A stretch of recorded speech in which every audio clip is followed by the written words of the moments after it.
Hello and welcome. Thank you so much for joining us. And if you're wondering, hey, you're just a tad early, that's because all of my guests showed up early and everyone was ready early. So, hey, we're just going to get started just a tad early here. And I want to thank my guests for coming. Thank you so much, Eric Murphy and V. La Bianca. Hey! Hi. Yeah. We're happy to join you. Thank you, Lavender Lady. Yay! And thank you, Randolf Richardson. Thank you for having all of us on and organizing this. And this is something I started a couple of months ago. And once a month, I do a show called Why Are We Here?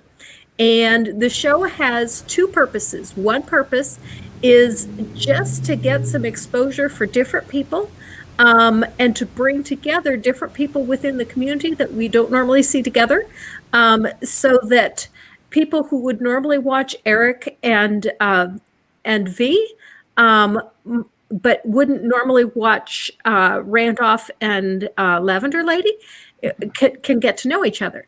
And so I bring together different groups of people every month.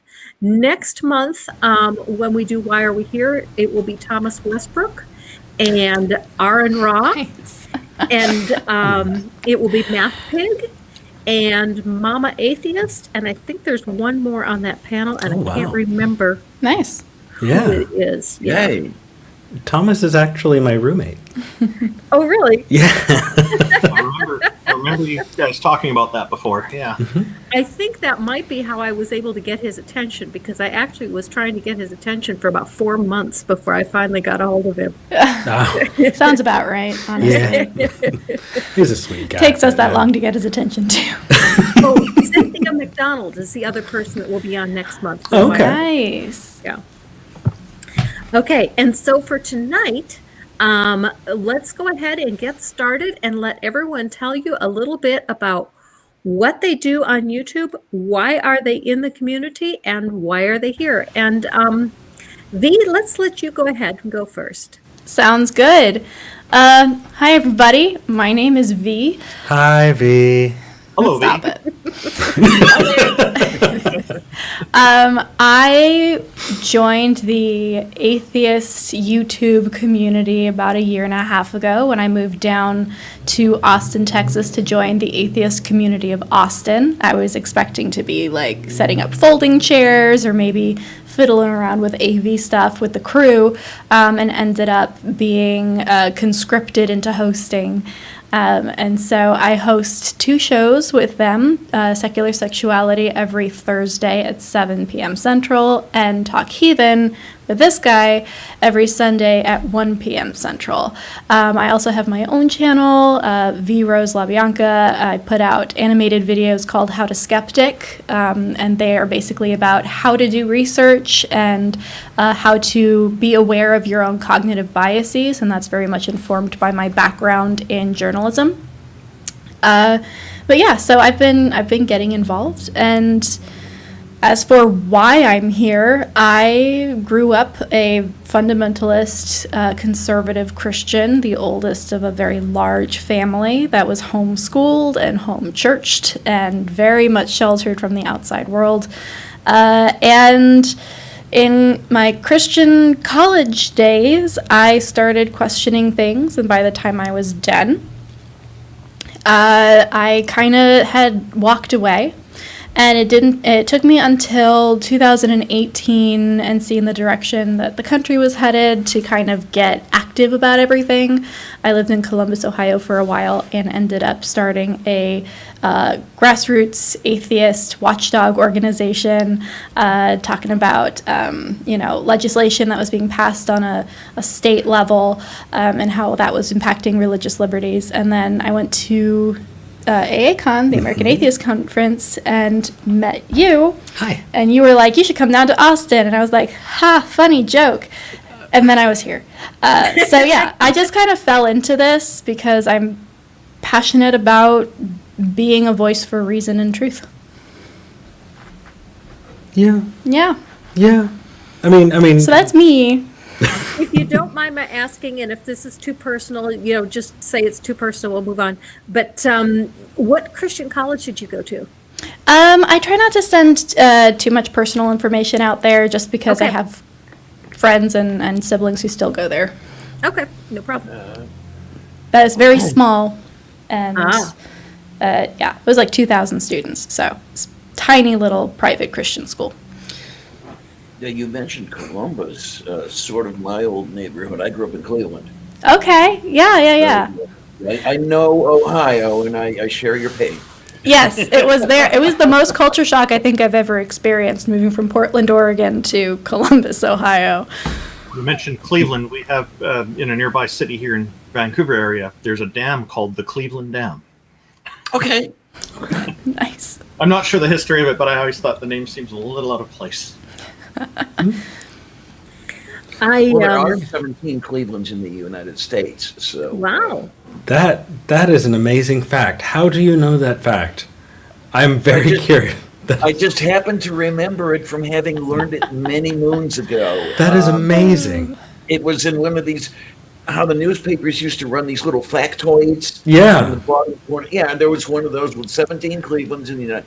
I have a terrible memory, and I think that's going to be something that lives with me till I die. That's one of those things that you just remember and you don't unlearn. Okay. And the fun thing about it is that my ex-wife was born in Cleveland and moved to Cleveland. She was born in Cleveland, Tennessee, and moved to Cleveland, Ohio. Okay. Wow, there you go. So, takes care of two of them right there. I lived in Fort Wayne, Indiana for 22 years, and while I was there, I was a triathlete, and I used to ride my bike to Ohio all the time. It only took me about 35 minutes to get to Ohio by bike. Yeah. And Okay, yeah. And Yeah, it's it- kind of nice that's flat. yes, Unlike my neighborhood now. Oh my goodness. I remember we were driving to the American Atheist Convention. We took a wrong turn, and 5 minutes later, we're like, oops, in Kentucky, turn around, come back. Well, I mean, it's right over the bridge, Yeah. so that's not too bad. Was that the pre-ARC era or the post-ARC era? Oh, This is this post-arc. is like 2 years ago, so Yeah, very much post-arc. 2 years ago, I met V at that convention because I was doing a show on the main stage, and met V at a meet and greet. And this is somebody who comes up with a freaking business card, who's running an atheist group, doing activism abroad, who was looking at possibly moving to Texas, and I was just like, oh my God, we can put you to work. Oh, we're gonna put you to work so hard. They did. Yeah, and so I'm glad V took us up on that, because then I got to meet and know eventually my partner. So just saying. Congratulations on that, by the way. Thank you. Yeah. So Eric, tell us a little bit about yourself and how you got started, what you do.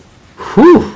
Okay. Let's see. So I was born in a rural farming community in Southern California, believe it or not. I grew up in a split household, and so half the time I was in a ultra conservative Christian home, and the other, not so much. But I wound up kind of finding my way out in my late teens, early 20s. I kind of went through that process. I lived an entire other life, one that I just listened to atheist podcasts and watched atheist programming, and I just lurked for about 8 years. And then following a divorce, I decided, you know what? It's time for a change of scenery. My favorite show was the Atheist Experience, and so I decided, you know what? They're a community group. I'm going there. And I went and started volunteering, became a call screener, wound up starting a show called Talk Heathen with my friend Jamie. And from there, gosh, I had a whole lot of plans. I went to school to be a school psychologist, and now I am not doing that at all. Instead, I'm making and editing videos. I'm traveling and doing debates when there's not COVID. I'm putting off writing a book. I have my own personal channel, youtube.com/Eric D. Murphy, where I have a show called Murphy's Law, where we go over calls from Talk Heathen and other call-in shows too. V and Jenna Belk are also regular contributors on that. I've launched a podcast and done a million and one things. I wound up starting a magazine. I was director of communications for the atheist community of Austin for a while. And I don't know, I've just kind of really dove headfirst into the atheist community. It's something that I feel very, very strongly about. As you know, I know I'm in good company. But this is my passion. Why do you do what you do, Eric? Why do I do what I do? Because I'm a nerd, V. Because I am a geek for philosophy, and I've found my people. Nice. Yeah. We belong to you. And I you. Yay. Now we all got the warm fuzzies. Lavender Lady, tell us what you do and why you do it. I do a little of everything. I have never really quite decided what I'm supposed to be doing when it comes down to it. I started a channel, let's see, late 2017. I thought I was going to put up an occasional critique of somebody else's stuff. What do they call it? A review channel where you go over somebody else's video and you make comments and everything else like that. And I didn't think I was going to do very much with it at all. I was just going to have some fun. And I started finding subscribers and more subscribers. And I start finding out that I'm doing this on a consistent basis. And it's okay, I guess I'm part of this now. And I brought in some of my past. I like to tell people that the Slimy Bastards raised my sister and myself Roman Catholic. My sister found Jesus and I found Carl Sagan. But I bring some of my Roman Catholic history to my channel. I started answering Catholic Answers, which was my first real thing. And I think I've got about 15 or 16 issues of what I call Vox Rationis. And yes, Duke Bonanza, I am going to start it again. I will make you happy, okay? But besides that, then I discovered somebody that, how do I want to put this? I was introduced to somebody from YouTube who was out in San Diego doing her thing. And of course, I'm speaking of the one, the only, the brilliant, the beautiful Kate Farr, Bionic Dance. We have been doing a couple of shows, Tuesdays and Sundays, for a couple of years now. And it's a little of everything. A lot of just plain old talking about this and that and the other. Some degree of topic driven, but not necessarily. You know, we might start with the thumbnail picture and go for a whole minute and a half talking about that. And then the other 6 hours, no, I'm not kidding, are a little of everything. And just the audience is sitting there and they tell us they're having fun for whatever reason. They like to hear us just talk back and forth. And we love to do it. I mean, I wouldn't have it any other way. It's I found a really, really great partner in Kate. She's a wonderful co-host. Mom NATO is with us as well, our chief engineer. And I described the program in terms of the cockpit of a B-17. So you've got me in the left-hand seat, and Kate's my co-pilot, and Mom NATO is chief engineer and navigator, and her son Tornado Pelt is in the plexiglass nose as bombardier, and he's always a good what do you want to call it, an addition to the programming. A lot of politics we talk about, and we've had a lot to talk about lately in the last couple of years. Oh yeah. Yeah, we are both rather vociferous. She's a little bit more than I am. but it works out perfectly that way. And as I think I've said it before, if I have, I'll say it again. Kate is an excellent co-host. I don't think I could do this show without her.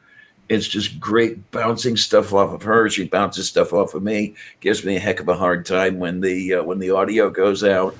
But it's just a whole lot of fun. And they tell us they love this, and I keep telling them, fine, as long as you love it, we're going to keep doing it, or at least I will. I mean, the others can tell me to go to hell, but well, I'm going to be cutting out pretty soon, but that's another story entirely. It's not entirely my choice. We talked about that on the show from time to time, but I will be starting another series. I tried to start this 3 years ago. Basically, just day-to-day operations of your basic transient.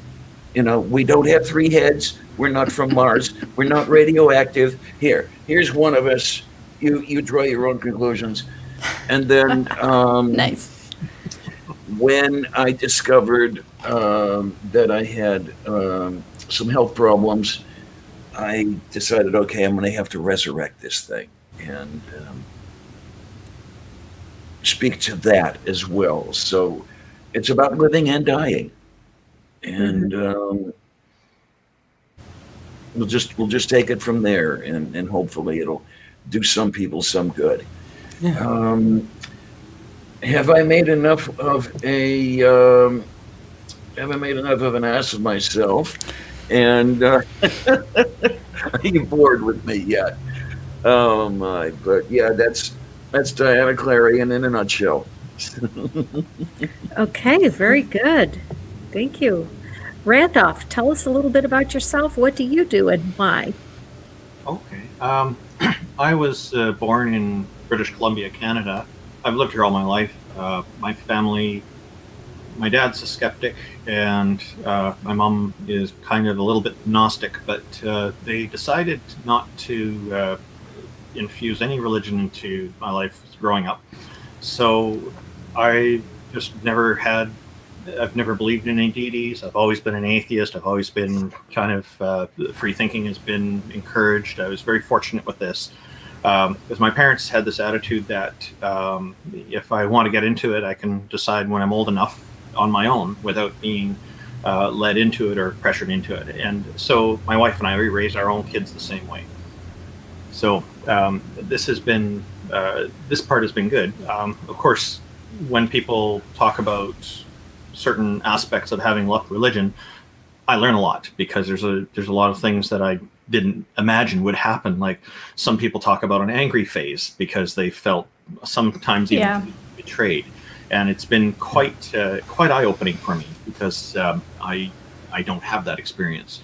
But by the same token, I'm increasingly meeting people who have never had religion in their lives, and they kind of feel a little bit out of place as well. So moving forward, into much further into the future, in about 5 to 10 years ago, I started an organization here in Canada, a nationwide organization called Canadian Atheists. And what we're doing is, oh, thanks, Fran. I see a comment from the chat there. The things that we're trying to do is we're advocating for normalization of atheism in Canadian society. And we're hoping that this will catch on around the whole world. And we're also, of course, pushing for equal rights for everybody, because things like freedom of expression include having the freedom not to be compelled to express yourself a certain way. That has to go both ways. The normalization part is an important thing, because what I've noticed over the years is, especially with religious people knocking on the door to present their religion, if they ask me and I tell them I don't believe in any deities, sometimes their response is one of shock or horror or excessive concern. But if I was to tell them that I believe in some other deity, it probably wouldn't be like that. So what I'd like to see for normalization is that when somebody says, "Hey, I just don't believe in this stuff," that it gets the same kind of treatment as people saying they do believe in deities. So it's this kind of equality that we're gently pushing for, because I think a gentle approach works well for it. So, but I've been involved in the atheism scene gradually for decades prior to this, and forming this organization has been quite helpful. We've got a few people involved. One of our recent additions to this has been Neil the 604 Atheist. Nice. He's our community advocate. And when I presented him with business cards, he was just floored by it. And he's been handing them out all over the place, which reminds me I probably have to make more soon for him, because I think he might be running low, which is great. We want to, with Canadian Atheists, we want to set up some events that the whole world could be invited to. And we were going to do it last year, but the COVID-19 coronavirus kind of put a kibosh, a temporary kibosh on that. Didn't it just? There were so many different things that got canceled. I was supposed to speak at like 4 different conferences. I was going to debate overseas. I know. Although, I'm happy about that because this time I get to come with. So we'll be better. Well, I am quite new to the atheist community. I've only been an atheist for a year and a half, and I've only been, creating content for just a little over a year. And so I was so looking forward to going to the ARC protest and meeting the people that were responsible for my deconversion. And then I was really looking forward to going to the conference in Austin, the Faithless Forum. Yeah. The Faithless Forum. I have tickets, and I was all ready to go to that. But on the other hand, when we go next year, I'm actually going to meet a bunch of people that I've been able to meet and actually get to know, whereas instead of trying to find out who's who when I get there. Exactly.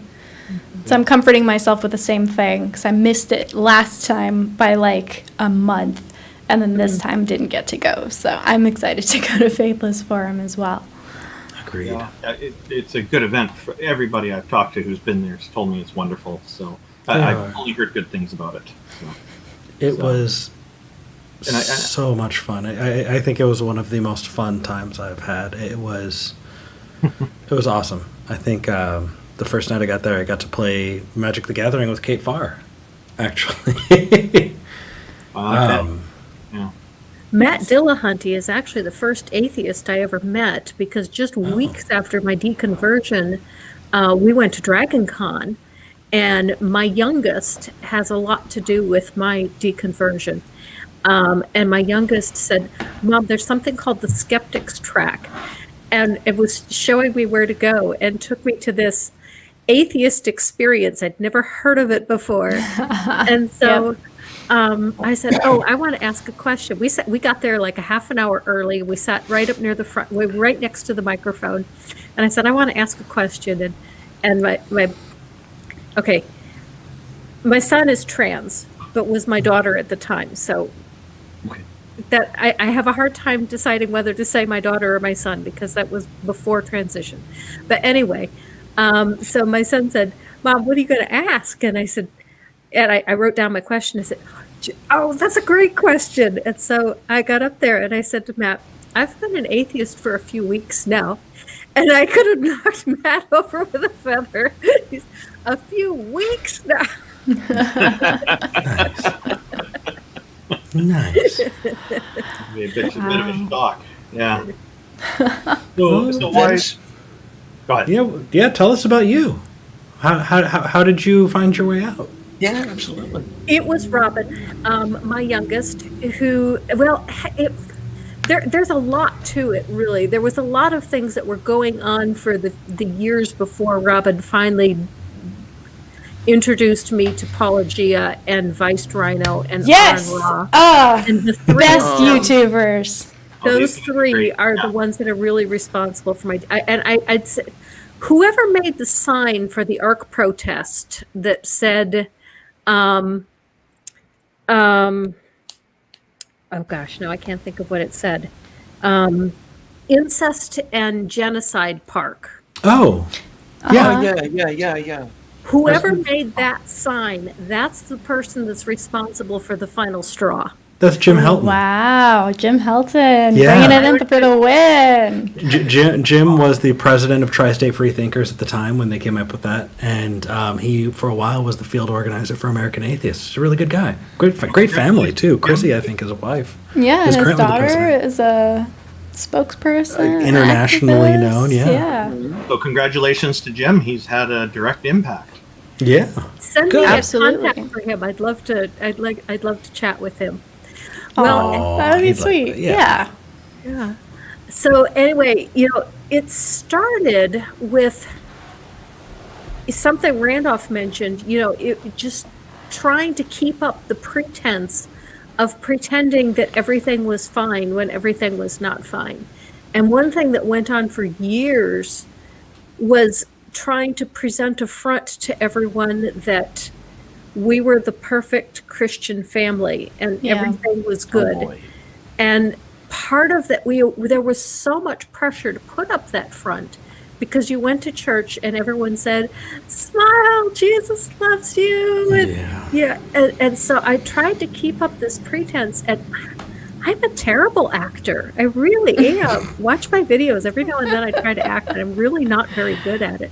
And it was funny, on Critical Questions the other day, they asked a question, and my response was, my epitaph would be, no one ever knew how insane I really was. And other people said, "No, you're not that good an actor. We know you're insane." Nice. But anyway, so that was part of it. That was the Trump administration had a lot to do with it as well. Oh, Watching yeah. all the crazy come out of the woodwork. The church I was going to, everyone, I shouldn't say everyone, but a lot of people were really big Trump fans. And there was something the pastor did that really got to me, is he did this sermon where he was ridiculing anyone who doesn't come to church every Sunday, and anyone who's an unbeliever. And I'm thinking, and then later in the service he's telling us to bring unbelievers to the church, and I'm thinking, how can we bring unbelievers to the church if you're going to stand up there and ridicule them? Yeah. Yep. Oh, yeah. Good And there question. were so many people in the church that were saying, "Why should I have to be politically correct? I'll call a spade," and I'm thinking, Yeah, I bet you will. how can you possibly share your faith with someone if you're using terms that they find offensive? They're not going to listen to you. Yeah. And so, that was one thing that kind of started to break me. One thing that had been working on breaking me for years was I had asked pastor after pastor, "How did we get our canon?" And I couldn't get a single one to give me a straight answer. That's the one that got me too. Was learning about Bible history and how it was put together and church fathers and all of that, and then realizing all of the mentors that I had looked up to, like I would bring up Augustine and they'd be like, "Who?" Oh no. Oh, I had a hell of a good time during the period when I was doing the Catholic Answers. I actually called those folks on one of their call-in shows and put to their person the question that I've asked so many times: how do we know that this stuff in the book is real? How do we know that what these people are saying is actually coming from this God of yours? Well, I didn't put it quite that way. I didn't emphasize my atheism, but that's another story. Yeah. From God, how do you know it's coming from that? And not from your own head. Mm-hmm. And what I got was the circular runaround. Well, the circular runaround that I had been getting for 50 years already. And that's what really started to break it for me when I was, like 10, 11 years old. And it just, nobody's ever worked on fixing it. Come up with something better than that, please. If that's all you've got, then why am I here? Yeah. I remember when I was very young, somebody had told me that I should read the Bible. So I got a copy of it somehow, probably borrowed it from the library, public library probably. And I couldn't get very far into Genesis without feeling like somebody's trying to insult me. So I just put the book down and pursued other interests. I didn't get very far with it, and I Probably a better use of your time, honestly. Yeah, and I look at other parts of it, and the whole thing, it's not, it doesn't interest me. There's some horrible stories in there. People hold them curiously as moral stories, and I'm looking at, okay, flooding everybody on the planet. I drowned once. Somebody threw me in a pool when I was a kid, and I couldn't go up, and I blacked out before I hit the bottom, but I woke up coughing out water. So I know what it's like to drown. It's a horrible, horrible way to go. So I imagine when I realized the story of the world flood, wow, what a cruel way to end people's lives, you know? It's instead of just instantly ending them, like Q on Star Trek could do, they've got to do it slowly and painfully. It's so sadistic. And then there's other stories like Abraham being ordered to kill his own son. And, Yes. and I'm wondering, okay, if there's a moral to the story, then why don't they have a follow-up part, at least, talking about the psychological ramifications of Isaac? See, there you go. That would be interesting. I'd read that. And if God knows everything, he should know all the psychology and have no problem explaining it in lay people's terms in the book, right? Right. As far as I'm concerned, that is no way to demand a demonstration of fealty. Yeah. Kill your kid because I tell you to, and it's like, and only because I tell you to. No, I'm sorry, I'll break with you. And what amazes me is Seth Andrews has talked about this, and I remember one of his talks in the past where there were much people asked, would you kill your kid if your God told you to? And how many said yes? I wouldn't do it if anybody told me. Even now, Yeah. It's And scary. I think it says did that a on the lot. show. Yeah. It says a lot about the problems with the character of the person who's ordering it. But Christianity is not the only one with these sorts of problems. There's right, absolutely. many terrible problems. Even Buddhism has problems, but not nearly as bad. But there's still some early misogynistic stuff in it as well. But all kinds of stuff. But I think one of the fundamental problems I see with these religions, and especially the way they're being promoted, is it's demanding conformity.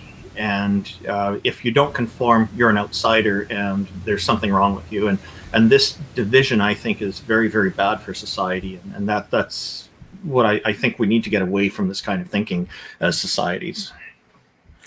Yeah, Lavender Lady, if someone had asked me when I was a real believer if I would kill my child for God, I'm not really sure how I would answer that question. I really don't know, because I would have been 100% convinced that if I killed my child would immediately go and be with God and would be in a wonderful place and would be happy and would be without pain.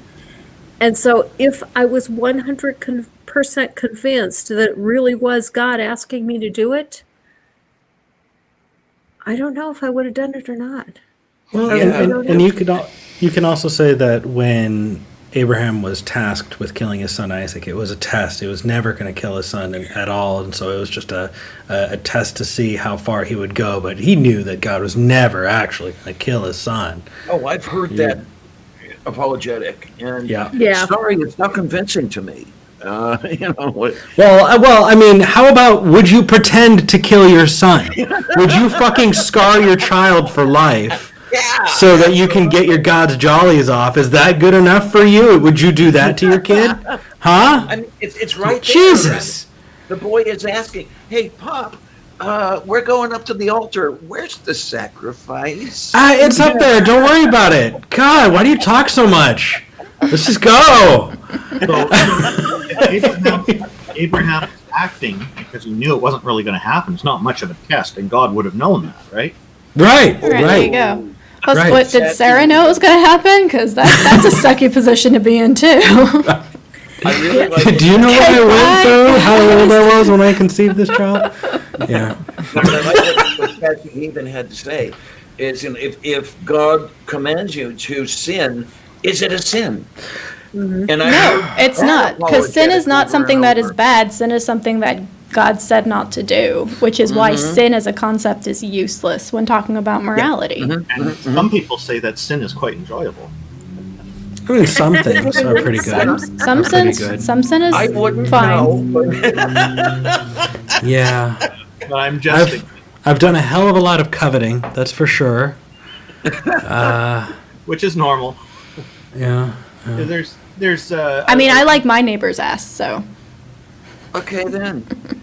God equals a third of -1 says if you don't sin, Jesus died for nothing. And isn't there or wasn't there a sect or a cult or whatever that whose canon was sin as much as possible to make the sacrifice worth it? I mean, there were some really interesting early sects of Christianity that got wiped off the map by what we consider today to be actual Christians, but like there was no one way to interpret any of that back in the first century. In other words, their competitors were stronger. Yeah. Yeah, and the funny thing is that the Christianity practiced now, in many cases, is not the Christianity that was practiced in the first century. Oh, absolutely not. Those were end-timers. I mean, you do have some end-timers now, but the mainstream Christians, they are not Christians as that definition applies. No, those were Harold Camping Christians. Yeah. Godless Granny, you reminded me. But by the way, is that where Harold Camping grew up? Like I could just imagine in the first century. Did you see how fucking ancient he is? Sorry, go ahead. That's okay. It's fine. You need to get it out. It's fine. Godless Granny, you mentioned about you weren't sure, well, you believed it if you would have followed the order. It reminded me of a debate I was in recently, just a few months ago, with some Christians who, one of them, a question from the audience came. We were debating slavery. My debate partner was Amy Newman. She was very well prepared and very smart with the debate. Glad to be on her team with her. But the question that came from the audience to the other side was if they would consider being slaves of me and Amy. And their response, these two people on the same team, one of them responded no, and the other one responded yes, and he'd even be willing to take an all to the ear for us. It's like, wow, kinky. So, the level of belief for both of them is a little different. So I guess it would depend on how strongly you believed, I suppose. I guess so. It surprised me. Yeah. Wow. What an answer.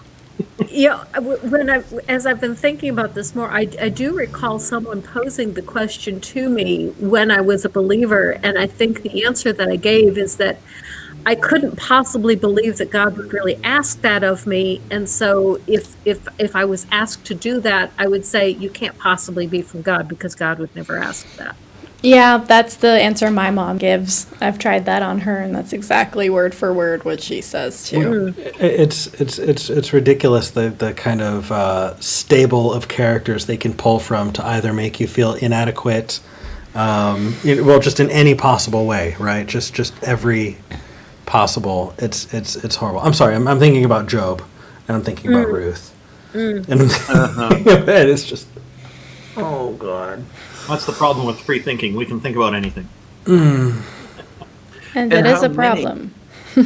That's interesting that it brings up in my mind here how few can think hypothetically, or how many refuse to think hypothetically, as we have been doing here when you get into the hyper-religious crowd. So few can even consider doing that. What if? But they get the thinking knocked out of them. Well, I guess you have to have the thinking knocked out of you, because if you think too much about it, you're not going to stick around very long. You wind up wrapping yourself in circles. I mean, it's like a racetrack, right? You can still go fast and drive the car, but you have to stay in that loop. Yeah. You can't go anywhere. And you have everything else that you're worrying about to keep you busy. You're worried about your pride or your anger or your lust or your gluttony. You're worried about if you're a good wife or a good husband or a good child. Am I obeying the commandments? Am I doing what I'm supposed to be doing?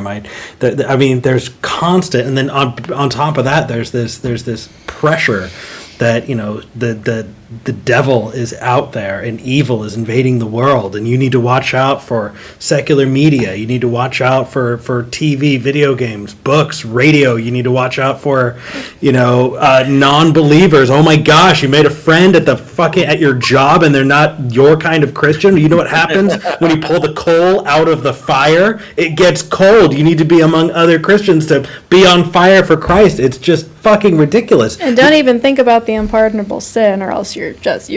Oh, right. Isn't the unpardonable sin kind of like the game for Christians? Like, you just say, don't think about the unpardonable sin. Ha! You're done now. You're done. Yeah. It was interesting. We didn't get that much of that when I was in Catholic school, that sort of thing. The unpardonable sin didn't come up. What did come up was it was drilled into our heads that it was a mortal sin to attend a service of another denomination. Really?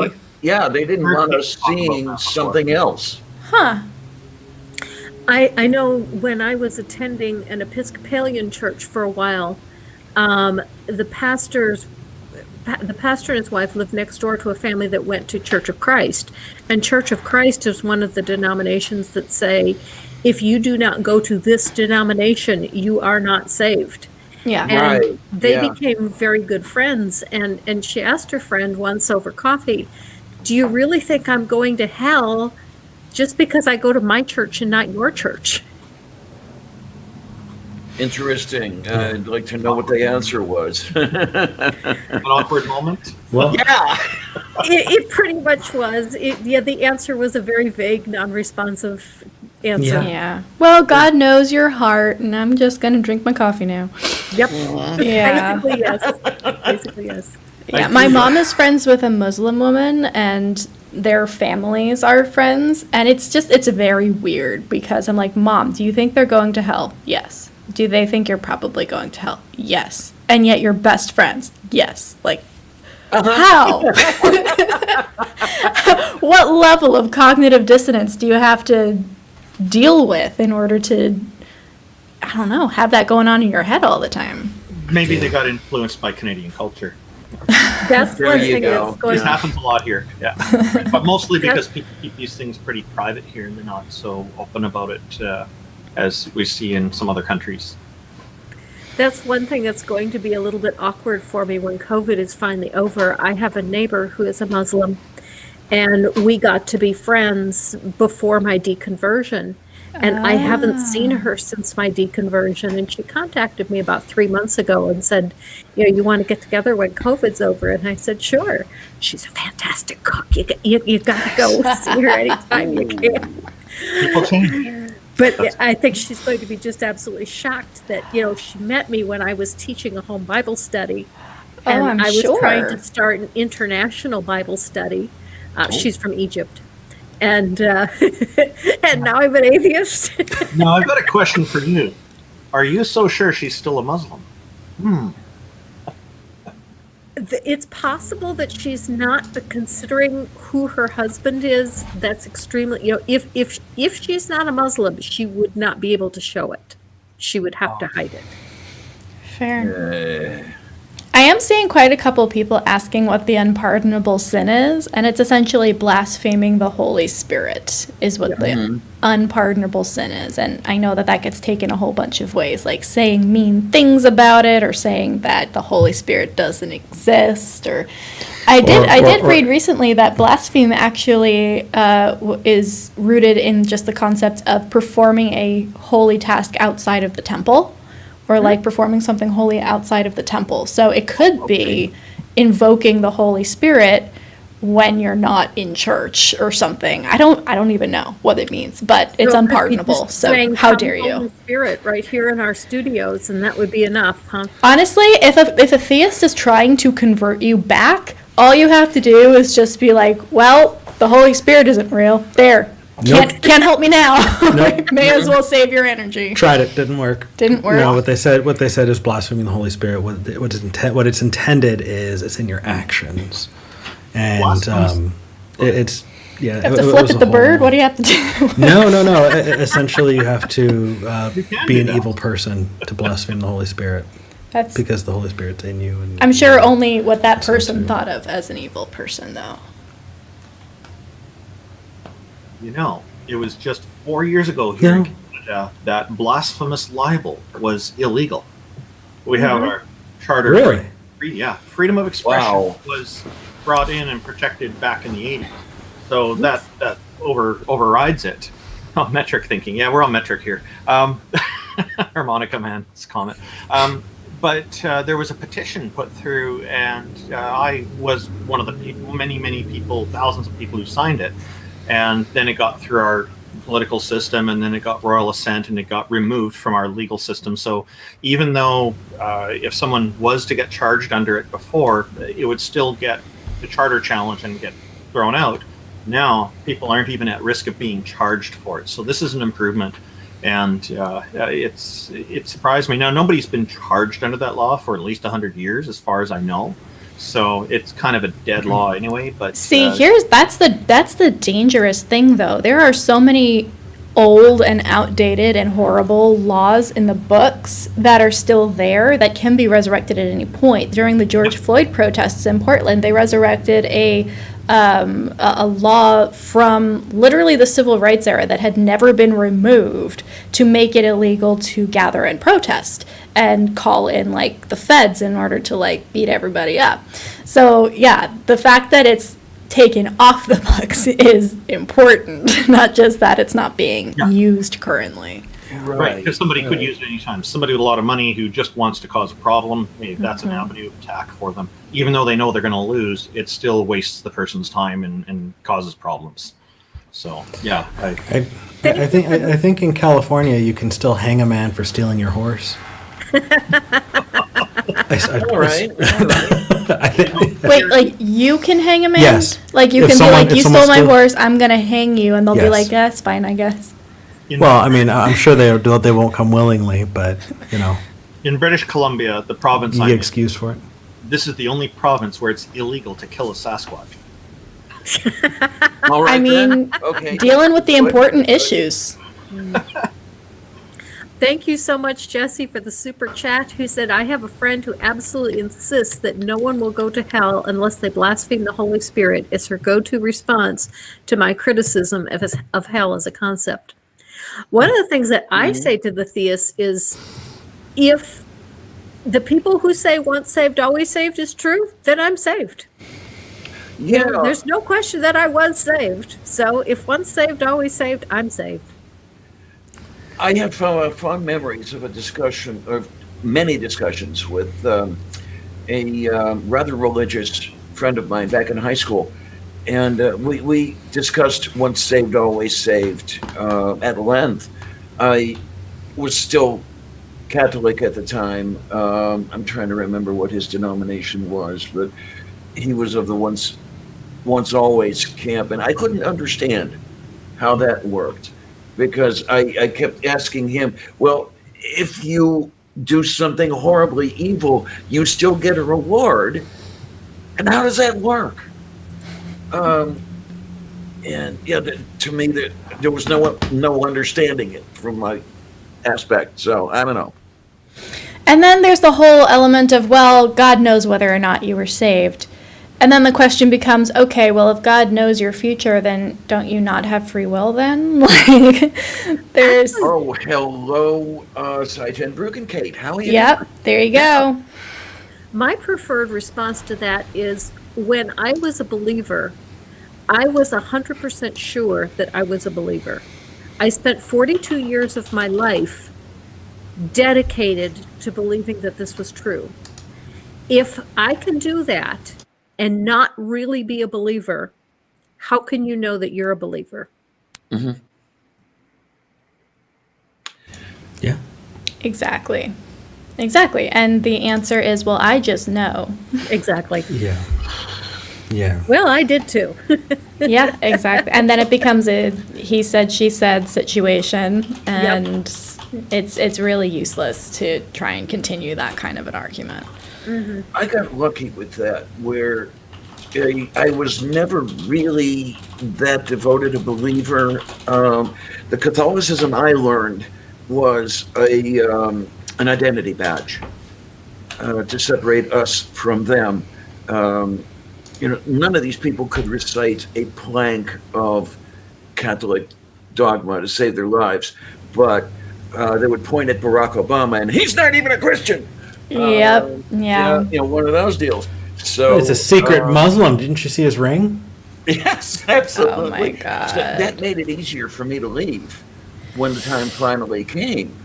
That was over a question of what is God's will, as it related to euthanasia.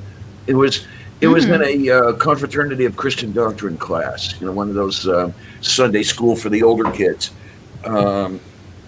And the instructor went through a scenario about the old man with a terminal illness and great pain, begging for the release of death. What do you do?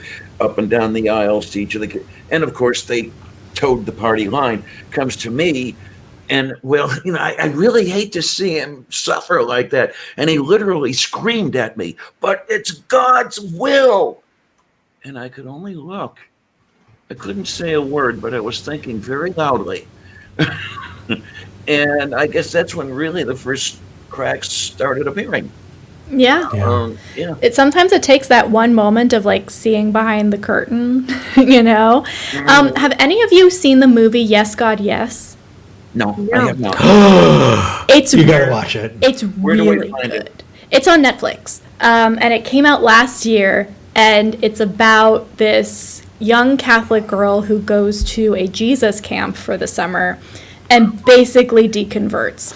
But it's played super straight. The whole thing is super. It is the funniest thing for people who have experienced it, and people who haven't won't get it that it's funny. Any of it. But it's really well done.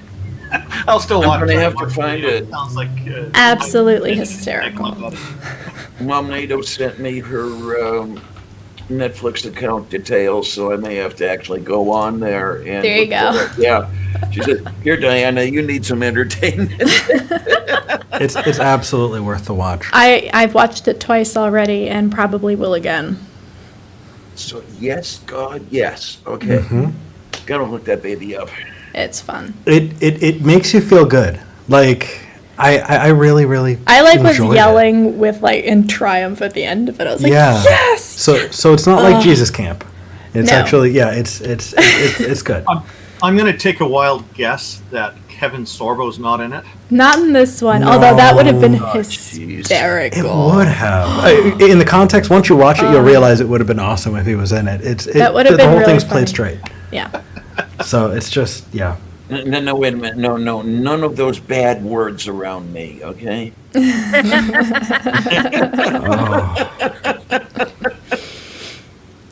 I mean, anyway, no, not gonna joke about Kevin Sorbo dying in the end of. Oh my God.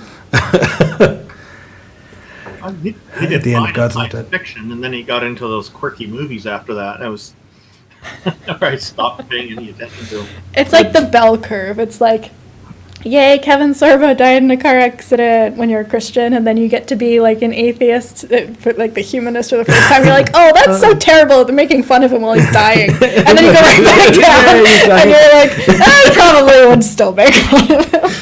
Yeah. No, he didn't actually die in a car accident. This is something from a movie, is it? This is in God's Not Dead, the movie that Okay. made all the Christian movies a thing. He's an atheist professor who at the end, because he's an evil atheist, gets hit by a car. Excuse you. There were lots of Christian movies. There were lots of beforehand. Christian movies, but there wasn't Pure Flix beforehand. This is true. That was Pure Flix's Passion beginning. of the Christ was beforehand, though. That doesn't count. It's not the same category of thing.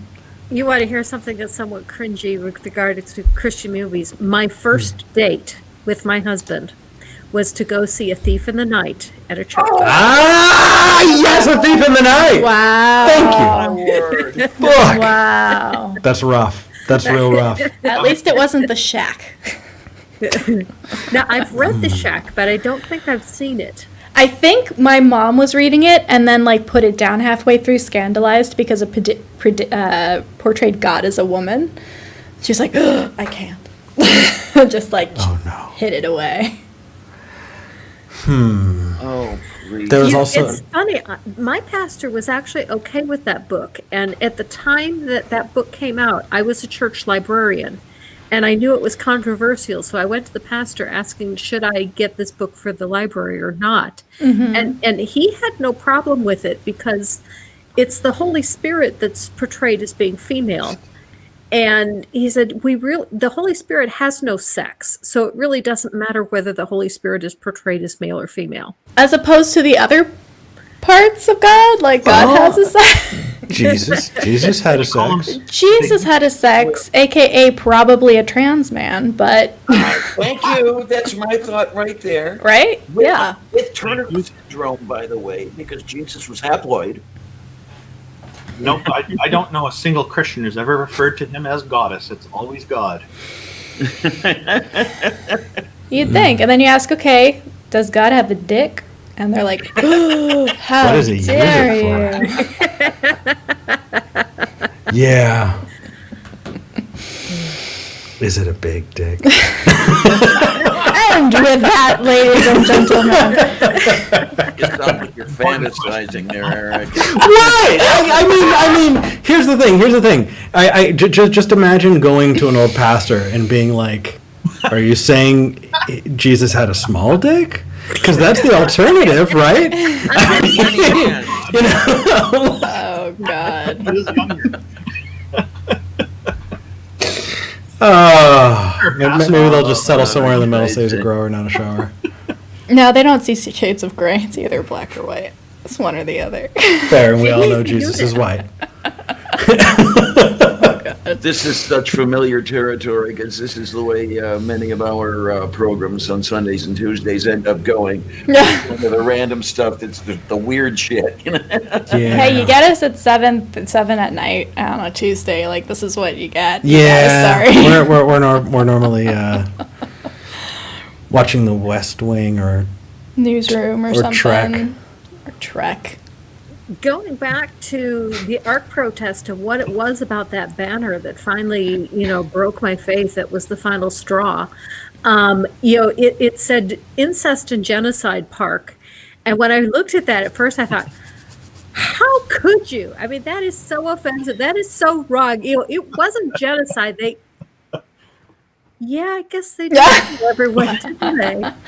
And I guess they did have to. Yeah, they're right. And that was the moment my faith broke. That's intense. amazing. Yeah, I got to tell Jim. Yeah. Yeah, you should check contact Got to get him info. hooked up with Godless Granny. I'd like to hear his side of it. I bet he would love to tell the story. Oh yeah, Chrissy too probably. Yeah, okay, I'll call him. Okay, no, we'll stay in touch. He'll be delighted his sign is remembered this way. Oh yeah, just the sign. is. Like didn't even need the protest. The sign was. Oh, the sign is what got hit. Is what got that internationally seen. That's the sign is what got them on news channels all over the world. Wow. Well, the sign is also what got me listening to what Aaron had to say.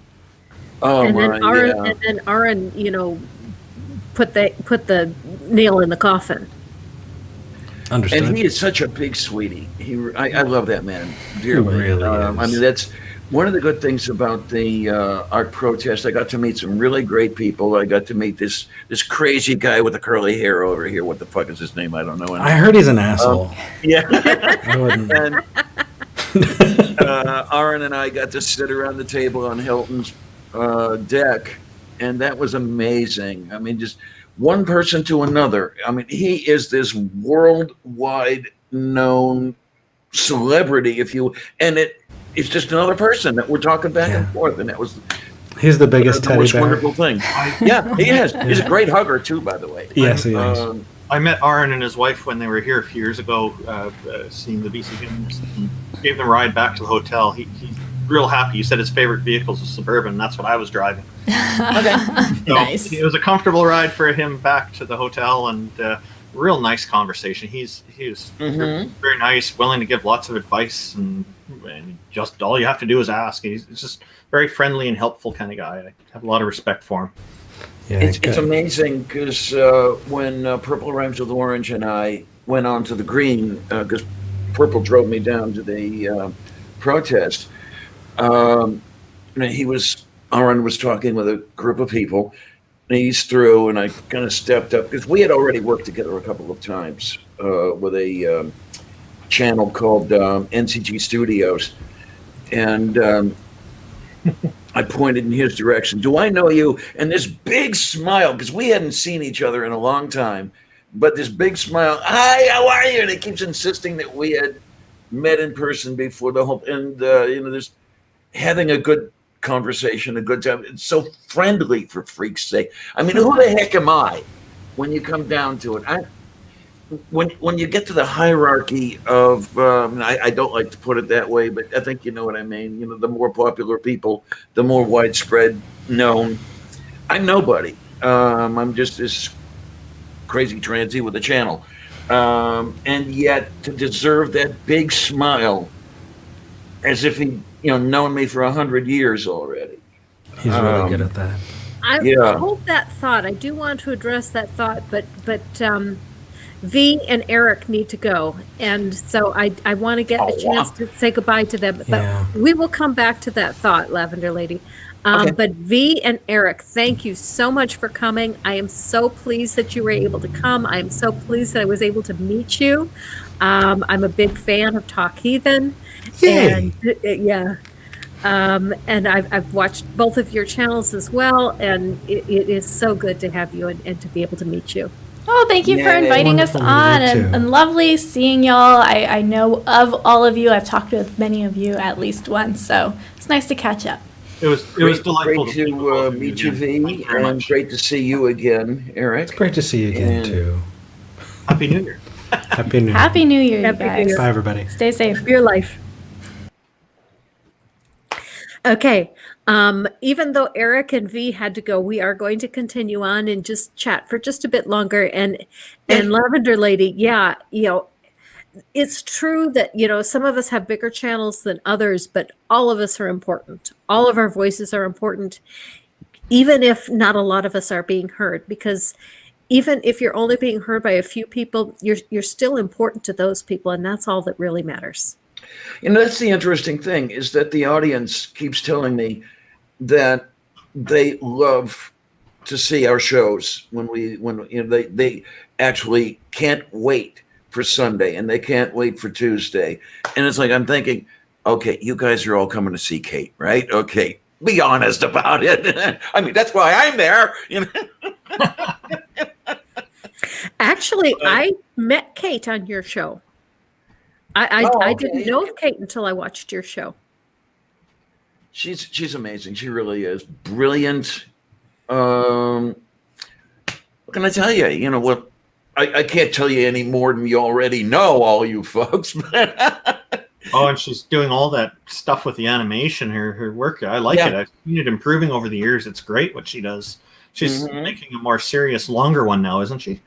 Yes, it's called Quinn Redshift. And call it a space opera or something. I don't know. Kind of wish she was here to talk about it, but we'll have to devote a show just to what she's doing. That'll be great. She's wanting to do that instead of the skeptic stuff that she had been doing for years previously. She finally got to the point where she'd had enough and wanted to go back. I guess she had originally wanted to do the animation, and then somehow got into the skeptic stuff, and then going back home, if you will. Well, she articulated ideas very well. She's a great presenter, so I hope she never completely drops it, because she's good at it. Oh yeah, absolutely, and she can cut sharp and deep against some crazy religious ideas. She does it well. Yeah.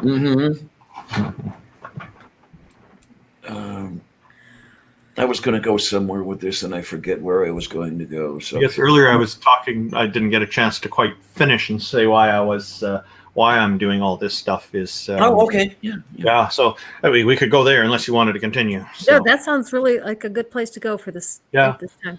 So that part of the reason I'm doing this, because I believe that that it's actually quite normal for us to not believe things. It seems to me that we're born that way, as a blank slate, so to speak. As I think they say in Latin, I'm sure I'm saying it incorrectly, but tabula rasa or tabula rasa. Yeah, right. Hmm. Yeah, so that's that philosophical concept. So I think, like, to me, one of the basic fundamental requirements to belief in anything is to have at least a basic. It doesn't even have to be a complete or full idea of the concept, just a partial idea of it, and then it's possible to believe in it. If you don't have any inkling of what the concept is, how can you believe in it? So to me, it seems like concepts like deities, as well as just about anything, is something that we either learn from others or in some cases create ourselves. Many kids grow up creating imaginary friends and usually get I over. have one. Yeah, me too. That's strange. normal. I never did. But it's not. But I think, like, the default is like the null hypothesis. We're empty, and we learn from our surroundings, and we learn from others, and so to me, it's just, this should be promoted as normal rather than abnormal. And I feel very strongly that societies have gone really down the wrong path by saying that it's not normal. So this is why I'm glad to see shows like with what Neil 604 Atheist doing with his deconversion stories, because it shows he's got so many people there, and it's showing that this is a normal thing for people to do, to move away from these things. So yeah, I think what his contribution is a very important one to these communities.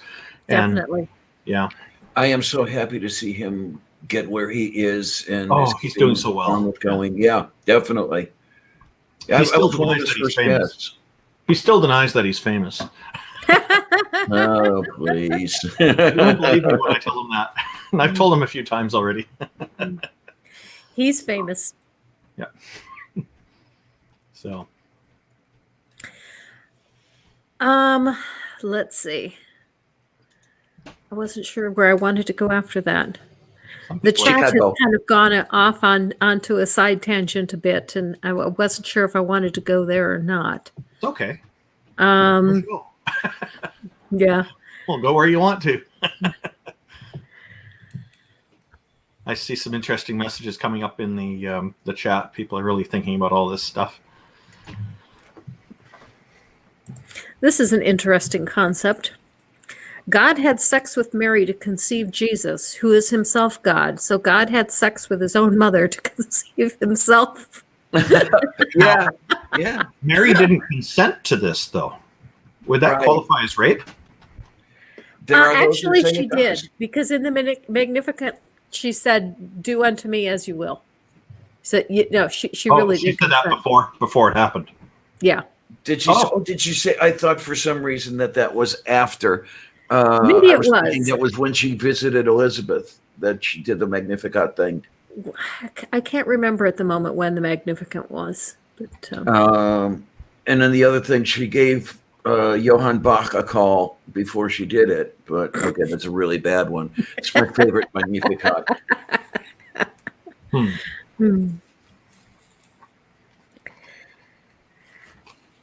Yeah, Christopher Hitchens was talking about the more likely possibility is that she was good at telling a fib. Yes, absolutely. To cover up an affair or something.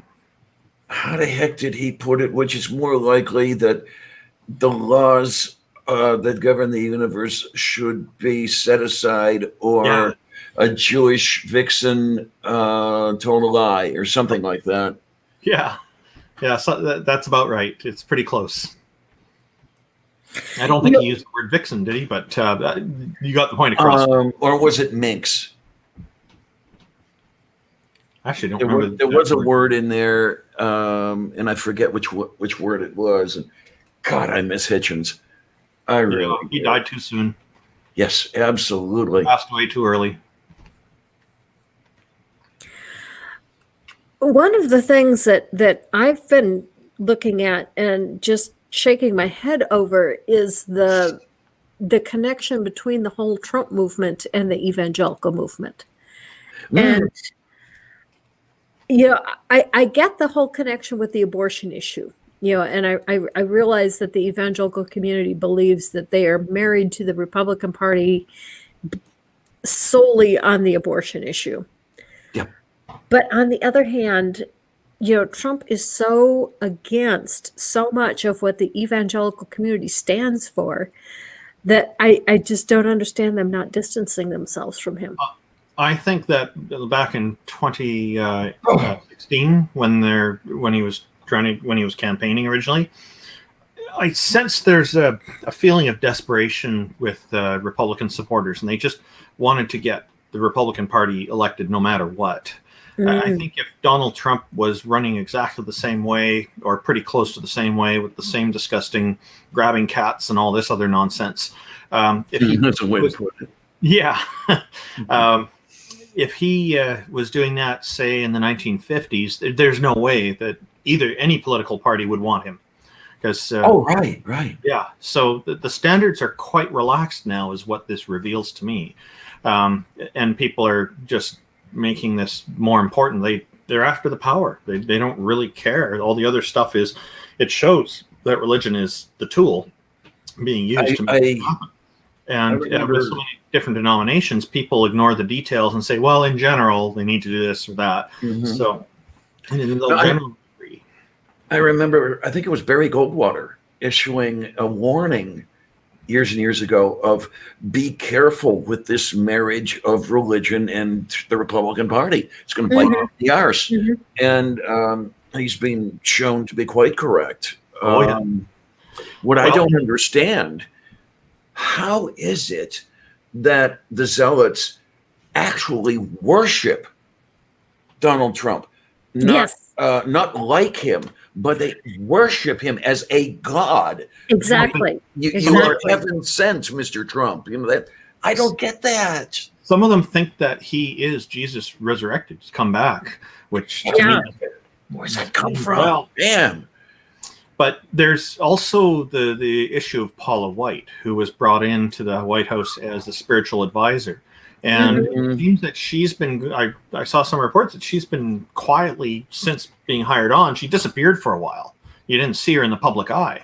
What she was doing with all her time, apparently, was traveling around the whole nation, going to all these evangelical churches and preaching a vote for Trump is a vote for God. If you don't vote for Trump, that's a vote against God. And that's what, and of course, all these little churches are happy to receive somebody of that stature, and they'll let her say whatever. All right. And then, of course, so I've always thought that because the Republican Party has had such a strong relationship with the evangelicals, that they, in particular, and a lot of the churches seem to really favor them because of the abortion issue and whatnot.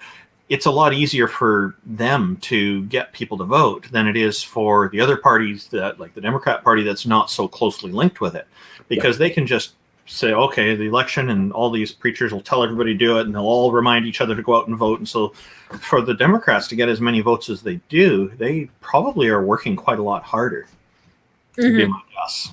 Yeah. That's been one of the issues, is that the Democrats have a harder time getting people to come out and vote. And that's why when there is a high voter turnout, that favors Democrats, and when there's a low voter turnout, that favors Republicans. Yes, indeed. Which is why the Republicans try so hard to suppress the voter turnout. Yes. They try to make it harder for people to vote. That shows they're scared. They've been scared for quite a while. And if they see things changing like that, they could be right. And so maybe future elections, the writing may be on the wall for them, and they're just desperate to not let that out, but that's the case. Did you see Paula White's performance when Trump had lost the election, but was still, thinking that the vote recounts or something might turn things for him? I've seen quite a few of her performances where she's talking in tongues, and there's that one with calling the angels of Africa, and that one. The guy at first, I thought he looks like somebody who's off to do his laundry. The guy walking behind her, and nice laundry baskets at the front of the stage, and I'm thinking it all fits. and another crazy that I've had some run-ins with is Greg Locke. Greg Locke He's a A lot. pastor who Yes, holds some yes. extreme views. Yeah, Yeah, I did a response on him quite recently, calling him a false prophet for Yeah, saying that Trump is still going to win this election. He was that's saying that where I even was just a headed. few days Yes. ago. Yeah. yours was a good video. Yeah. I've got a few screenshots of his rantings on Twitter saved for the 20th, which I'll just put those up on his as responses to his stuff. Yeah, and go from there. Oh my! That whole thing, strike and strike and strike. Who was it? Oh, I had seen a video from Zod. Mhm. Prophet of Zod on that very thing. I want to address this comment later. A lot of people did that. Yeah. Yeah. This Yeah. comment that they're saying Paula White is crazy. I think she's not. I think she's very smart and she knows how to market things. Just at that end of that laundry session, I call it, with the laundry basket and the guy walking back and forth, he was talking. That guy yelled angrily about people eating their own human waste and being forced to do that. And then her response was, yeah, kind of a bit dismissive. So I think she doesn't agree with that part. And she's just going along with it because she knows she better if she wants to keep the audience numbers up. So I think she sees clearly. I don't think she's crazy. I think you're absolutely right, Randolph, because if you look at her Twitter page now, she's very subdued. She doesn't say anything about Trump anymore. Ever since when the last lawsuit got rejected, she became silent. Everything is now, God is for you. She's gone back to being the fortune cookie lady. That's what I call her, because 90% of what she says, you could open a fortune cookie and pull it out and put, and that's what she tweets. And I wouldn't be at all surprised if she's been paid very handsomely for all her efforts during the campaign. Yeah. And she's probably got it made. She doesn't need to do any more, but she'll keep doing it because it keeps the money rolling in. Why not, right? But yeah, she's distancing herself now. Smart move on her part. The little wonder says, "I am Paula White." No. Oh no. No. I haven't heard you talk in tongues. I haven't done that for a very long time. I did attend an Assemblies of God church for a short time when I was in my late teens.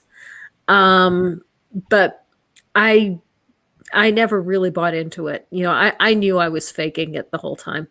Mm-hmm. My sister went full on with that stuff. She converted to Pentecostal.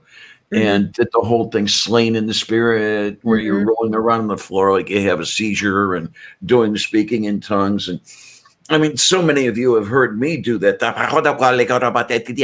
Shit. I know what I'm doing. Just like, I'm parodying it. See what comes up. Yeah, there you go. And but she was full on into it, and kind of dangerous with her political leanings, because she would have been the perfect Trump supporter had she not died in 2007. She would have been right up there with Trump. Well, so would the male slimy bastard, which is really interesting. He was a World War II Pacific Theater veteran, fighting the Axis, that sort of thing. And he would have been the perfect Trump supporter had he not died in 2016.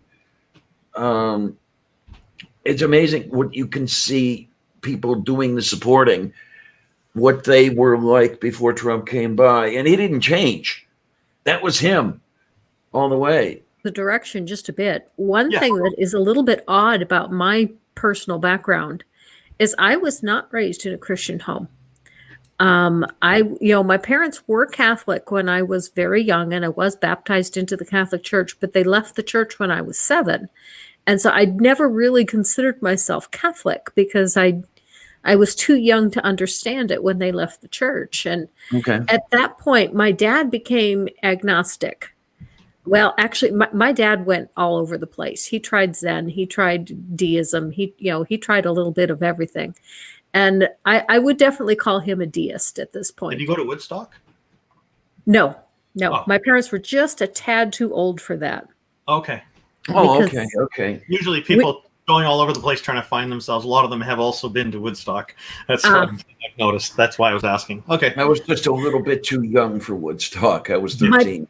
my parents were very liberal, and I grew up in Wisconsin at a time when Wisconsin used to be liberal, Yeah. for the most part. And then when I converted, or I should say, no, what my mother, though, she was, I never could understand her because even though she no longer believed in Catholicism, she said, if you believe, you have to believe Catholicism because Catholicism is the one true religion.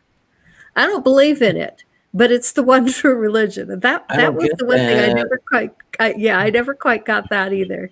And then there are Christians I've spoken with who say that Catholicism is not Christianity.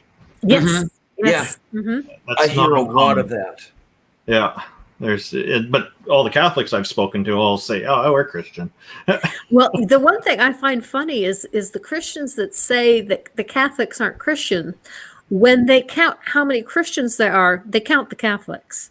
Because if they Sure. don't, it cuts their numbers in half. Well, and that's the thing. When people are saying, "Oh, there's this many Muslims in the world or this many Catholics," I say, "Well, which denomination is that?" And right away, the same thing. They want to not count the denominations, and yet they want to divide atheists Hmm. into all kinds of subcategories. And yeah, it's funny. It's a double standard. But yeah, actually, that's the thing. Each of the denominations is very small because they don't represent a large enough population. I think Christianity, I've heard reports of anywhere from 25,000 to 45,000 denominations.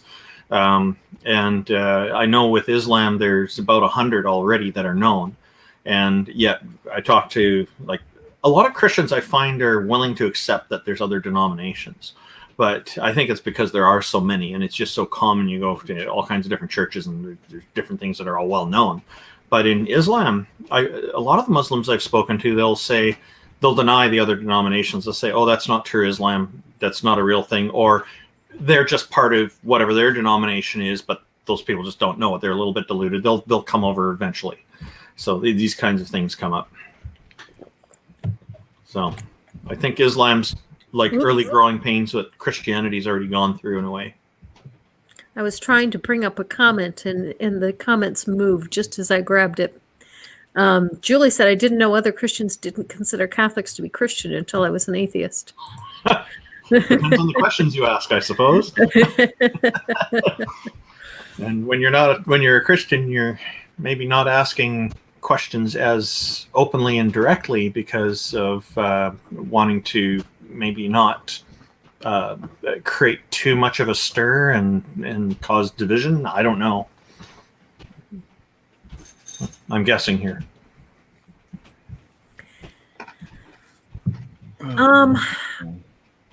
That's pretty much everything that I had wanted to cover. Unless there's something that somebody else wants to cover. Are there any comments in the chat that anyone's interested in discussing? Otherwise, we can just kind of close it down. What do you think? Well, I'm not chafing at the bit or anything. Not champing at the bit. Sorry about that. To get anything out there. And yeah, I'm fine with bringing things down. I thought I saw one comment there. I'm just trying to quickly find it. If I can't find it, it's okay. But just give me a sec here, see if I can find it. Or maybe the comment disappeared somehow. But oh, they want someone booted, it seems. But It's Brett. Yeah. Brett is my personal troll. oh, okay. Oh, that's okay. hi, Brett. You're familiar with him already. Okay. Oh yeah. Some people. I've been trying to decide if I should bring Brett into a stream and talk with him full on. We've talked about a bunch of things on Twitter, but Twitter has so many limitations, because you've got that character limit that you really can't have a decent discussion. Why not do that? It could be quite interesting. You might find that there's a lot more similarities than meets the eye, and it could turn into a very nice conversation. I'm sorry, I'm not seeing that comment. I totally forgot what it was. It looked And like no, Julie, you don't need to block Brett. He's fine. He's harmless. I don't have a problem with trolls. I even like when I get into these debates, I tell people, "Oh, bring the troll questions on too. We'll answer those as well." And, and then more trolls show up and ask questions. It's funny how that works. So My only concern for watching the stream was for people who were being, making personal attacks. And Yeah. Brett generally does not do that, and so Brett is welcome. yeah, well, I'll defend myself against personal attacks, so that's fine. But yeah, it's better if people focus on the topic at hand. Mhm. So, well, thanks for bringing us on. This was Yeah. quite a nice a nice experience. It's really Many much it's a nice thank you. change from debates, you know. Good. I'm glad you both enjoyed it. Yeah, it is fun to just get to know people and just learn a little bit about their story. And one of the things that I really find in talking to other people is I've told my story a number of times, but a lot of times when I hear somebody else tell their story, it reminds me of a piece of my own story that I've never discussed before because, I'll hear something and I'll think, yeah, I guess that is a piece of, what came into my thinking and was part of the process of the deconversion. And, yeah, I never really thought of that as a part of the process before. All right. So actually, what happened? Oh, I got the wrong comment here. Sorry. Just give me a moment. It scrolled on me. I see Monkey Marigold asked a question. Was wondering about atheists who believe in the supernatural. How does that work?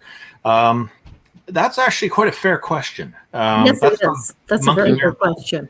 And what happens is I know atheists who believe in other supernatural things, spirits, and various phenomenon and whatnot. And so the thing to remember about atheism is it's only one thing, the classification of not believing in deities. So as long as those supernatural things are not dependent on belief in a deity, they're in other words, they're not dependent on a deity. That really has nothing to do with whether a person is an atheist. So that's it. So there are people who believe in spirits, that there's no deities involved. And there are atheists who believe in ghosts. There are atheists who believe there are space aliens coming here and doing strange investigations on people in the middle of the night, and all kinds of things. There's atheists who believe in superstitions as well. So it's all over the board. It's the only factor is that there's just not that belief in deities. So as long as it's like, if you're believing in an angel that is working for a deity, then in order to believe in that angel, you have to believe in that deity. So you would not be an atheist in that case, because you therefore hold an implicit belief in that deity, and that could be a problem, I would say. But other than that, yeah, that's the difference. So it's not a problem, because there's nothing in atheism saying you can't be superstitious or you can't believe in the supernatural or anything like that. I hope that helps. Yeah, Monkey Marigold said, "Okay, thanks." And Lone Wanderer brings up a really good comment. No true atheist would close their mind to other phenomena, otherwise they would cease to be free thinkers. Good A point. no free-thinking atheist would be closed. That's right. I would qualify to say a free-thinking atheist, because there are some atheists who are very closed to a lot of things as well. There's nothing, again, in atheism that says you can't be closed-minded. And I think that is one of the things that made me prone to deconversion, is that I never believed in any kind of superstition, any spirits, ghosts, anything, only the God of the Bible. To me, Okay. that was it, Okay. nothing else. Yeah. So there's that's that monotheistic, that belief in a single deity, and then there's the polytheistic belief in multiple deities. And sometimes people are saying God is all powerful, and I come up with a recent solution I shared on another channel recently, and they're saying God is so powerful, but many people believe that God cannot defy the laws of logic, and so you can't have things like a married bachelor. And I say, well, maybe I can prove I'm more powerful than your God then, if I can tell you how there can be a married bachelor. It'd be a polygamist with only one spouse. Kevin, That's good. So, Okay, well, we've been going for Maya, nearly, hi. yeah, sorry. Maya. Hello, Maya. Unfortunately, Oh, Maya, hello, we're Maya. just about to wrap up, so Well, sorry. I'm glad Maya made it. Yeah, I'm glad Maya made Thank it you, too. everyone. But She's a unfortunately, big. Maya, you missed Eric and V. You'll have to go back and watch the whole thing from the beginning to see Eric and V because they were phenomenal, of course, as I knew they would be. But before we go, Lavender Lady, is there anything that you would like to show for?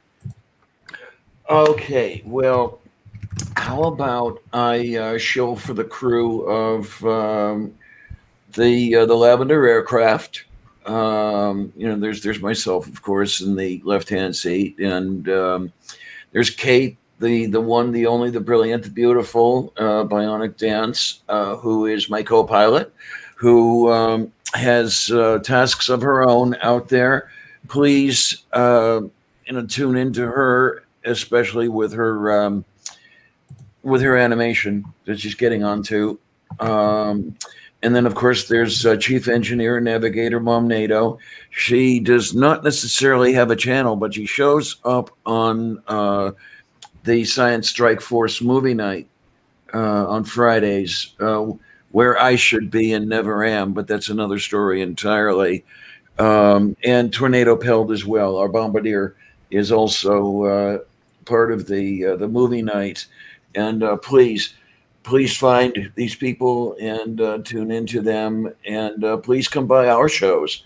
Sunday at noon Eastern and Tuesday at 7 p.m. Eastern. And bring some drinks and some popcorn and settle in for about 6 hours. No, I'm not kidding. Well, somebody was asking earlier what the address of your channel is, if you might want to include that. Oh, okay, fine. Yeah. I have your channel and your Twitter in the description for this video.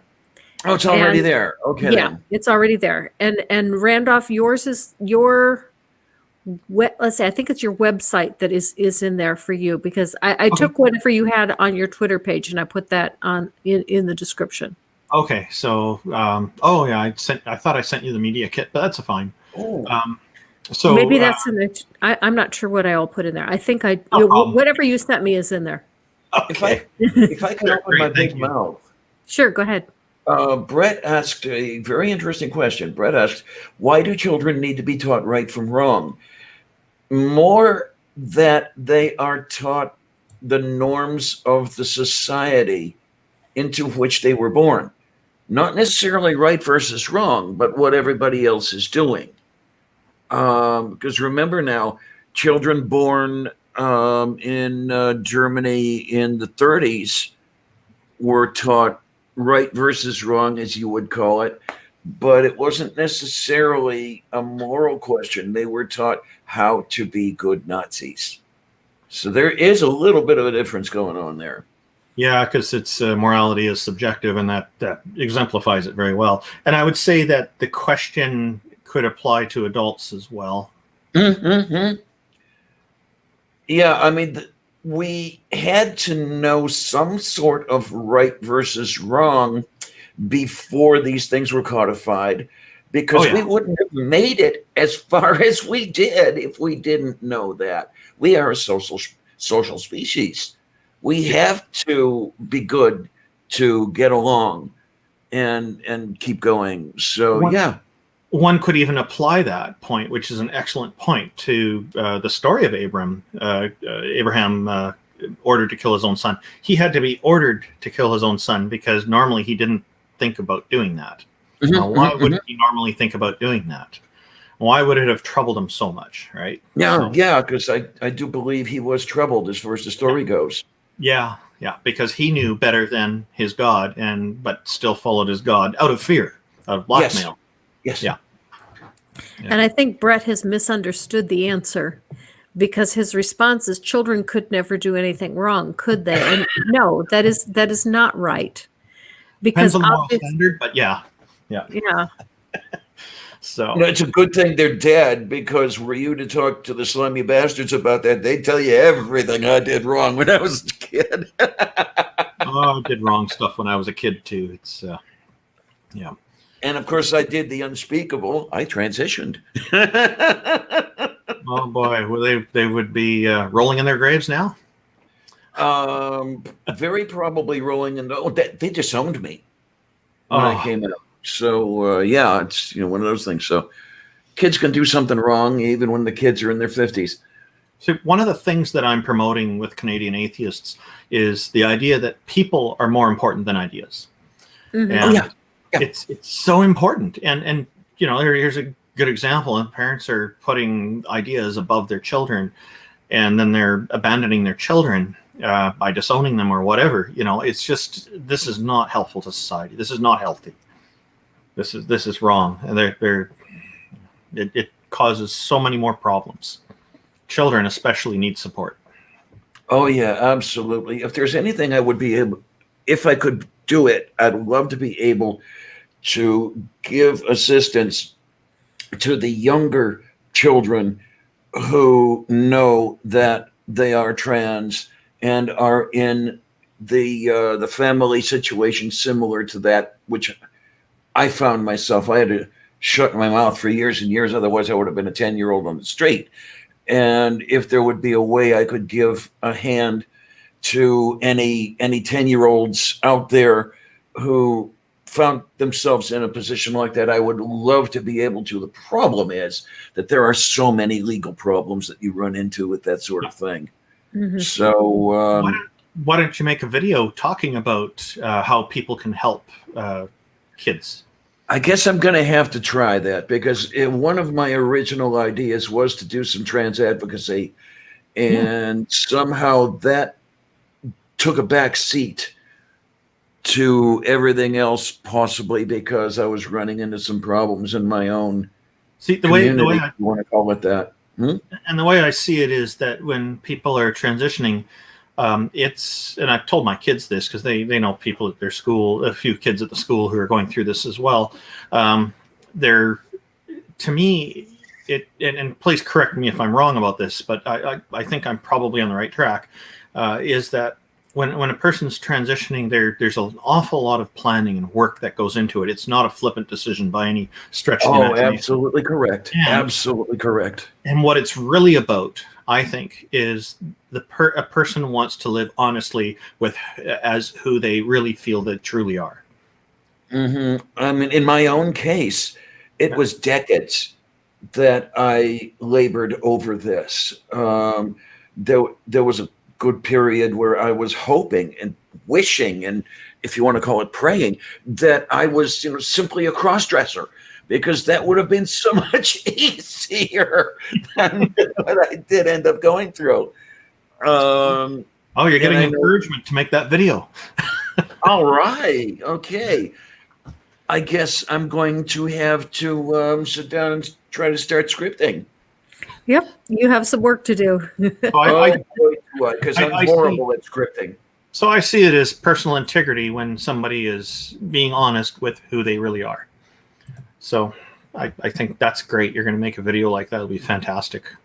So let's see. If I get started on it right now, I might be finished with it by 2025.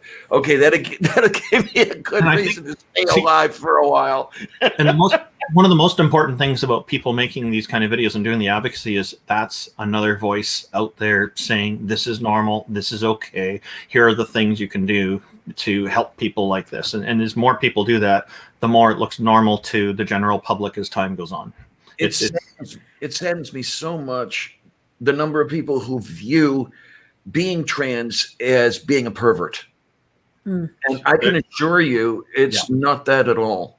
No. That was one of the things I really appreciated about Lone Star 911, or is it Texas 911? Because they have a trans actor who is playing a trans character, and he's a firefighter. And they talk about his sexuality on there. And I thought, I never thought about that before. But being an ace, I don't think about other people's sexuality much. It doesn't really cross my mind. So, and I thought, wow, that's really difficult because he started dating a woman, and the question is, when do I tell her that I'm trans? And and when he did, she broke up with him, and Hmm. Hmm. because she wasn't ready to accept that. I thought, wow, that's really hard. Yeah. And I love it when Hollywood shows us different perspectives that I would never think of on my own.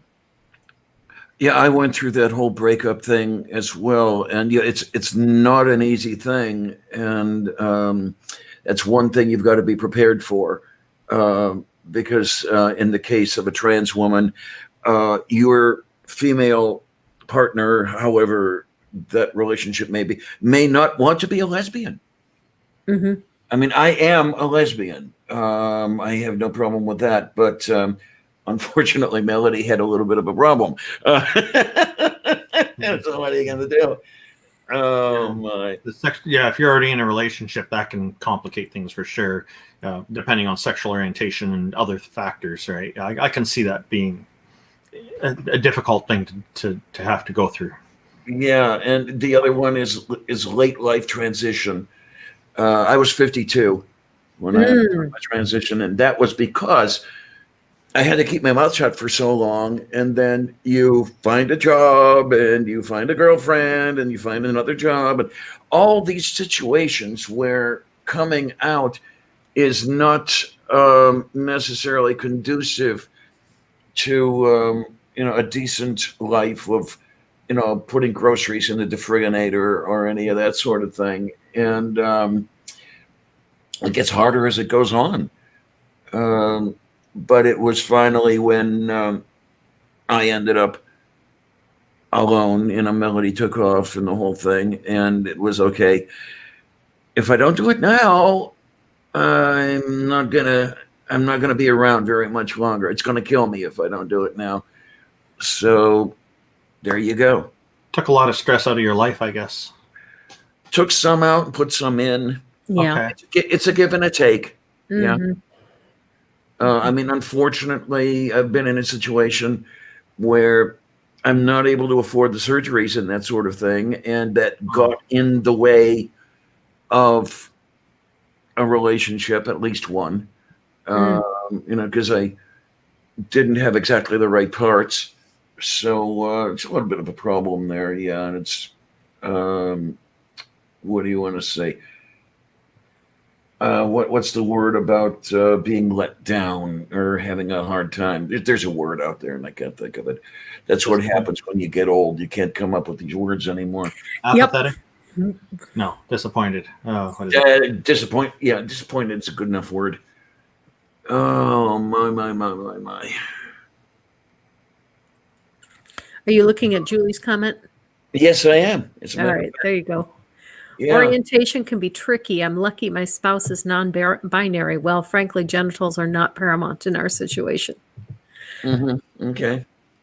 Yeah, that makes things easier for sure. Oh yeah. It's interesting, Julie. I was a sex hound when I was trying to do the boy thing, and it's amazing what HRT will do to your libido. So, just for the audience, maybe explain what HRT is. It's hormone. Oh, I'm sorry. Hormonal replacement therapy. It's the cross-sex hormones that you do, whether you're a trans man or a trans woman. And in my case, I take an anti-androgen, and I also take estradiol. So to negate the male hormones and then to replace that with the female hormones. By now, with the health problems and everything else, I don't think anybody would cut my nuts off anymore. So it would have to be doing it chemically like that rather than surgically. Oh well, what are you going to do? I'm confused because there's a comment here from Sammy that says, "Thank you, that was very touching. Thank you for sharing, Purple." And I don't see a comment from Purple. And I'm wondering if for some reason the comment isn't showing up in my. I've had that happen before where certain comments just don't show up for some reason or another. Yeah, Moo. I see that one. But do either of you see a comment from Purple? I'm looking for it. I don't see I'm one. going above, and I'm not Must seeing have been an earlier comment. anything. Okay. I see one It from wasn't Earth. Purple that says hi to Maya Atkinson. Yeah. Atkinson. But I don't see anything else here. Oh well. Oh, there's a Purple comment. Well, this came after though, so. Oh yeah, I I don't did. know. Okay, Yeah. there you go. Hey, sweetness. I see a comment about atheism being a broad label. Yeah, it is. Yeah, It's a it is. classification, and that's one of the great things about it. It's wide open. Oh, here we go. Remember, Sammy Jenkins says I call lavender purple all the time. Okay, lavender was. Okay. We I thought got you meant now. purple rhymes with orange. That's why we were getting confused. Okay, and for those who follow Purple, rhymes with orange, he occasionally appears on Sunday shows, and come on around if you want to see him. You might actually see him on one of our shows. Okay, we've been trying to shut down now for the last 15 minutes. I guess I need to say goodbye as well. So that Yeah, happens on and my so- channel all the time. But I need to give Randolph a chance to shill for his channel and his website. Thank you very much. Yeah. Absolutely. Okay, yeah. If people are interested to see my website, I have some debates posted up there. I'm getting caught up with getting more posted. That's and interviews. My YouTube channel is at /Randolf Richardson. That's RANDOLF. So it's youtube.com/Randolf Richardson. You can find out more about the Canadian Atheists by looking at our website at www.canadianatheists.ca. I really appreciate having the opportunity to be on your channel today. Thank you very much for hosting this, and it's great to see you again, Lavender Lady. And Yeah, thank good you to for see you again, Randolph, and I'm sure we'll be seeing each other soon again. Oh, yes. yeah. Oh yeah, it always happens somehow, you know. And I want to say thank you to Lavender Lady and to Randolph and to everyone in the chat and everyone that has come to view. What I have coming up, I've made a rather short, rather simple video this week talking about the difference between a civil rights and constitutional rights with regards to all the upset over Trump being banned from Twitter and Parler being banned from its servers and stuff. And then next week I will be on at a different time. I'm normally on at this time, but next week I'm going to be on at it's either 3 or 4 in the afternoon, and I'm going to be hosting the African Humanist, and she's going to be telling us some of her story. And she is a new atheist and is struggling with some of the issues of dealing with family rejecting her as a new atheist. And so that's going to be a good show as well. Yeah. Oh, Julie's asking about True North podcast. I just want to say I know what that's about. That's she's asking about the True North Talk program that Neil and I will be co-hosting in the future. That one's available at truenorthtalk.ca if people want to take a look there. Sorry, I didn't want. Yeah, I missed that. Thank you, Julie. Vonrick just popped in. Hi, honey. Hey, Robert X is here. Yep. They're all pouring in now as we're shutting down. Yeah, now as we're shutting down. Thanks again, Godless Granny. Really appreciate your time today. Yeah, thank you all for coming. Thank you for having Everyone, me. Absolutely. Be safe, wear a mask, live your life. Yeah. Bye.